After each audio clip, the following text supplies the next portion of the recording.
Je dirais c'est là que ça se passe ce matin, 8h35, 9h, nous sommes avec Marine Le Pen. Marine Le Pen, bonjour. Bonjour. Merci d'être avec nous.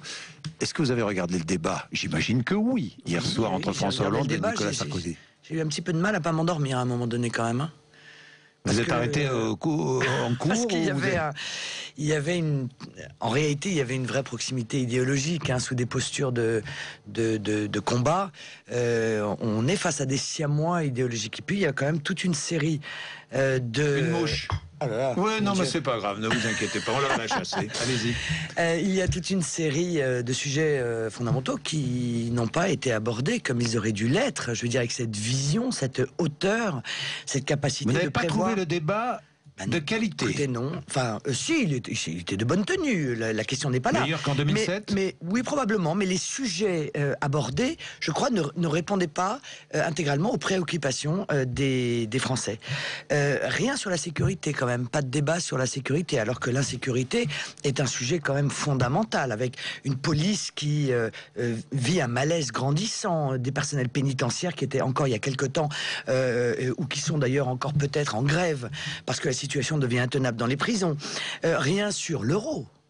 Rien sur le fédéralisme européen. Quelle est leur position à eux sur le transfert de souveraineté ininterrompu de la France aux technostructures européennes? Vous voyez, tous ces grands sujets qui vont déterminer l'avenir de notre pays n'ont pas été abordés. Alors, il y a eu des batailles de chiffres, des batailles de postures, etc. Mais qui a gagné ce débat, selon vous? Des sujets... Franchement. Très objectivement, franchement. Écoutez, très objectivement, par rapport à ce qui était prévu, je pense que probablement François Hollande a donné de lui une image qui était différente de celle pour vous, il a gagné au point hier soir. Qu'attendaient encore une fois les observateurs. Est-ce qu'il a gagné au point hier soir? Je ne sais pas s'il a gagné au point, mais l'impression que vous en avez eue. Mais l'impression que j'ai eue, c'est qu'en termes de posture, il avait rempli son rôle. Alors après, sur le fond, vous savez pertinemment ce que je pense du socialisme, hein, et donc le désaccord. Ça veut dire qu'il aurait dominé, selon vous, Nicolas Sarkozy hier soir? Écoutez, Nicolas Sarkozy était parti en disant qu'il allait, comment disait-il, exploser. Bon, ça n'a pas été le cas. Alors c'est toujours le problème quand on arrive en disant qu'on va et qu'on fait pas. Et puis Nicolas Sarkozy n'a pas été clair dans sa stratégie. On voit qu'il y a quand même une stratégie qui est très diverse, hein, de la part de Nicolas Sarkozy de jour en jour. Hein. Bon, on ne sait plus sur quel positionnement il est. Il est contesté d'ailleurs dans son propre camp. Moi je tiens, et je l'ai dit hier, que l'UMP précipite la chute de Nicolas Sarkozy. Car enfin, l'affaire Longuet... C'est-à-dire ? Ah bah écoutez, l'affaire Longuet paraît très claire. Monsieur Longuet, ministre de la Défense, va donner une interview dans Minutes. Il ne l'a pas fait de son propre chef. Évidemment, à 5 jours du deuxième tour, il l'a fait avec l'autorisation du président de la République. Il lance un signal aux électeurs de Marine Le Pen. Et à ce moment-là, toute une série de responsables de l'UMP montent en première ligne pour canarder Monsieur Longuet avec une violence inimaginable. Tout à fait évidemment, c'est pour ruiner cette stratégie et donc pour glisser toutes les pots de banane possibles et imaginables sous les pieds de Nicolas Sarkozy. Ça veut dire quoi? Ça veut dire qu'en réalité, l'UMP a déjà implosé. L'UMP n'existe plus déjà et chacun est en train de régler ses comptes. Ça veut dire que pour vous, Nicolas Sarkozy sera battu dimanche? Et chacun a sorti la dague. Madame Ramayad a réglé ses comptes. Madame Rachida Dati a réglé ses comptes. Monsieur Fillon est introuvable. Il est extrêmement en retrait. Et quant à Monsieur Copé, on disait qu'il voulait l'échec de Nicolas Sarkozy pour pouvoir se présenter dans de bonnes conditions en 2017. Ça apparaît aujourd'hui très clairement. Il a même anticipé l'échec en indiquant que l'UMP demain pourrait être une espèce de concentré de différents mouvements politiques de peur. Et il fait cette concession-là avant même dimanche prochain pour éviter que tout le monde prenne son pactage et parte de l'UMP. Bon, voilà, je pense que l'UMP a plié l'élection. En réalité. Est-ce qu'elle est jouée pour vous? Ah, je crois qu'elle est jouée.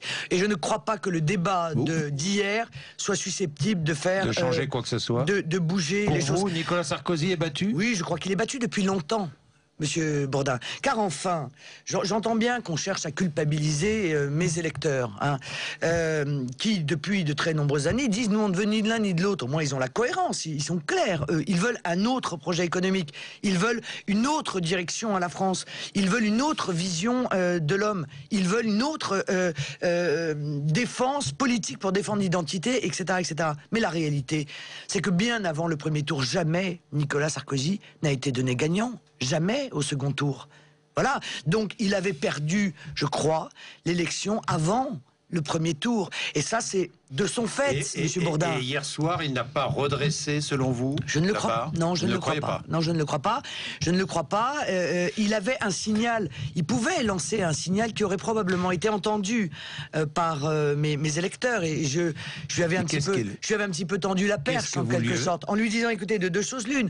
Soit vous considérez que le socialisme est évidemment et réellement l'horreur absolue, et à ce moment-là, eh bien, en cas de duel entre un député, entre un candidat Rassemblement Bleu Marine et un candidat socialiste. On va parler des législatives. Est-ce que vous ferez élire un candidat socialiste? Eh bien, ils m'ont tous répondu, oui, on fera élire un candidat socialiste. Eh bien, il faut comprendre évidemment que les électeurs doivent comprendre à ce moment-là que l'UMP considère que le socialisme, c'est pas si terrible que cela. Dimanche prochain, vous voterez blanc? Oui, je voterai blanc, oui. Et est-ce que vous changez votre consigne de vote?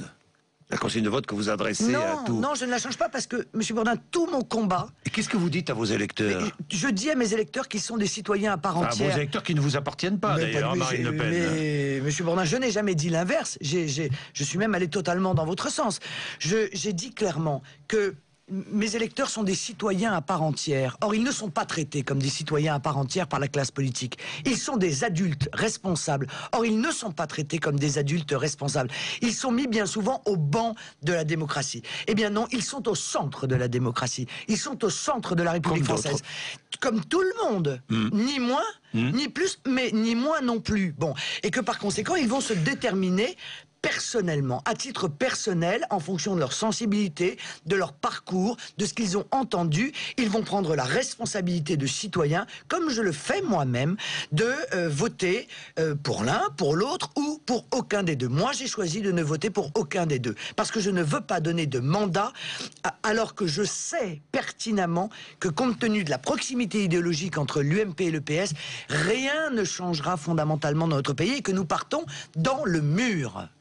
Bien, Marine Le Pen, nous allons parler dans 2 minutes de la suite, après le 6 mai. Marine Le Pen, notre invitée sur RMC BFM TV ce matin, 8h42.